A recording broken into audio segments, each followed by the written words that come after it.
Alright, so let's kick off this video with number 15, its natural beauty. New Zealand is undoubtedly one of the most beautiful, picturesque countries in the world. From Mount Cook to Milford Sound to Hobbiton, New Zealand is a very mountainous, rugged country, so it offers some of the most stunning, picturesque views you will see on Earth. With it being a relatively narrow island, you are also never too far away from the ocean. Number 14, its climate. New Zealand has a largely temperate climate. While the far north has subtropical weather during summer, inland alpine areas of the South Island can be as cold as -10 degrees Celsius in winter. Most of the country lies close to the coast, which means mild temperatures, moderate rainfall, and abundant sunshine. Pretty much the perfect climate. Not too hot, but not too cold. Apart from earthquakes and the odd cyclone, New Zealand does not experience much life-threatening extreme weather. Number 13, its low population and density. At just 5.1 million, New Zealand is a very small country.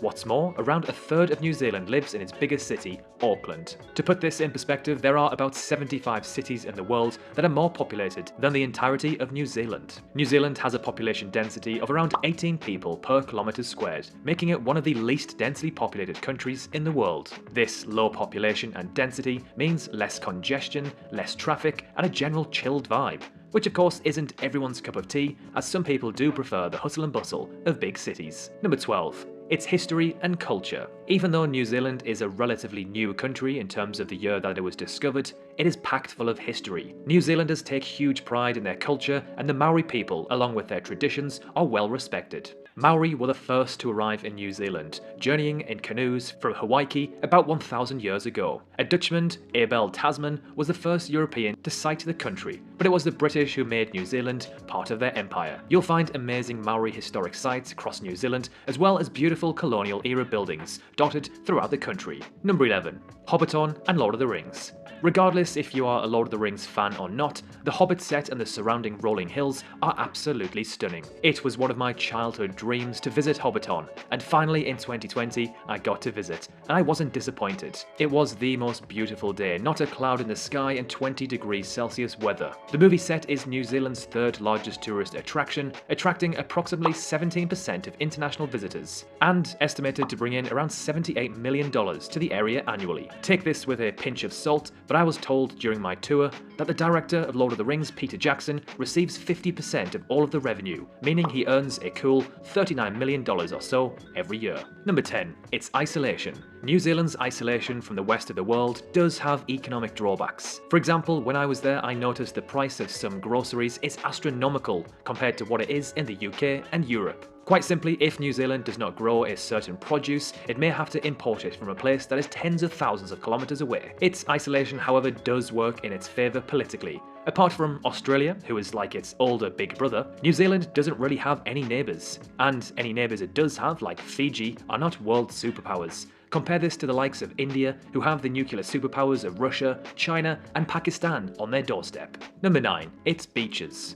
When you think of New Zealand, you usually think of huge, picturesque mountain ranges and rolling green hills. But what most people don't realise is that New Zealand has some of the world's most pristine and beautiful beaches. New Zealand is actually home to 90 Mile Beach. However, the name is actually completely wrong. It's actually only 55 miles. Still, an incredible distance. With New Zealand being such a small country population-wise, you'll often find completely deserted beaches that you can have all to yourself. Number 8. Most livable cities. In 2021, 2 of the top 10 most livable cities on Earth were in New Zealand.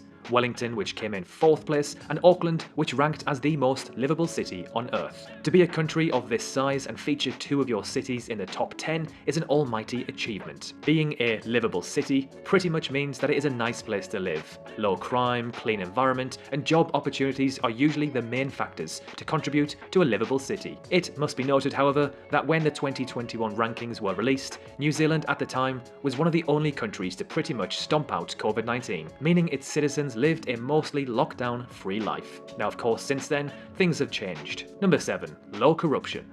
New Zealand is one of the least corrupt nations on Earth. In fact, it usually battles Denmark and other Nordic countries for the top rankings in the world. In 2021, New Zealand ranked as the equal least corrupt country in the world, alongside Finland and Denmark. As mentioned earlier, New Zealand doesn't really have any enemies, and because it isn't a nuclear power, has a relatively small economy and population, it rarely finds itself getting involved with foreign affairs. Number 6. a relatively small country that offers everything. Although New Zealand is rather remote and small, it offers a wide variety of activities that its residents and tourists love, from gorgeous beaches and surfing to skiing, whale watching, mountain climbing, and wine tasting. As mentioned earlier, this country offers a range of different climates and landscapes, so you don't actually ever have to leave the country, as most things are already on your doorstep. Number 5. Queenstown. Often described as the adventure capital of the world, not only does it offer activities for thrill seekers such as skiing, bungee jumping, and skydiving, it is also one of the coolest and most beautiful looking cities in the world. Queenstown sits on the shore of Lake Wakatipu, among dramatic alpine ranges, a popular holiday and backpacking spot for any time of the year. Queenstown is renowned for its 4 distinctive seasons. Winter brings crisp blue sky days with snow perfect for skiing, spring retains the snow but blooms into longer, warmer days,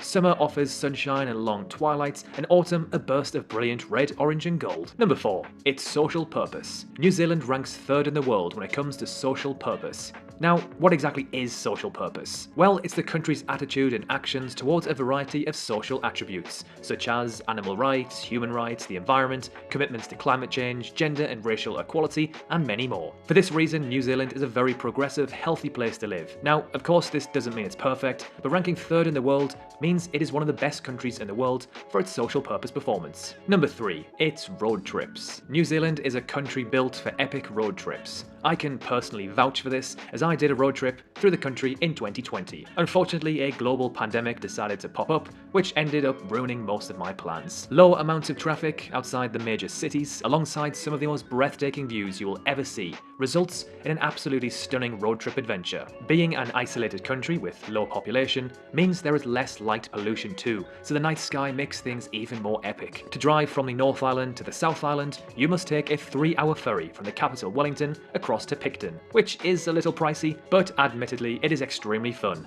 You can sip on a glass of wine as you float past the incredible fjords. Number 2. Its chilled, laid-back vibe. Its isolation, low levels of corruption and crime, low population and density, alongside a society that is friendly, open-minded and welcoming, means that New Zealand is an extremely safe, chilled place to live, work and study. If you're looking for a busy city or country with a booming economy and that hustle and bustle vibe, then New Zealand probably isn't your best bet. You might be better off living in a big city in Australia. And finally, number 1. The best country to survive a global collapse. New Zealand is often voted as being one of, if not the best country in the world to survive a global collapse in society. Its rapid response to the pandemic and ability to completely seal itself off from the rest of the world has reassured its citizens that if a society was to collapse, let's say an even deadlier pandemic or a nuclear holocaust, then New Zealand would be a safe place to be. Again, with its isolation and political stability, there are very few countries that pose a threat to New Zealand. If a nuclear war was to break out, there is a very slim chance that New Zealand would be targeted. Its mountainous, rugged terrain, alongside being an island, would also pretty much make a land invasion impossible to win. Now, of course, New Zealand isn't perfect. It does have many issues of its own. For one, the country is tucked away in the corner of the world. It's a country that does require some planning to visit, and flights aren't cheap there. Round trips from the US or Europe are almost always over $1,000, and the journey takes over 23 hours. And even when you arrive, the country itself is far from being budget friendly. It is one of the most expensive countries in the world to travel and live in. So what are your thoughts on New Zealand? Would you live there? Let us know in the comments. As always, thank you for watching. Subscribe if you haven't already, it is completely free, and you can always unsubscribe at any time. Thanks again for watching, and we will see you very soon in the next video.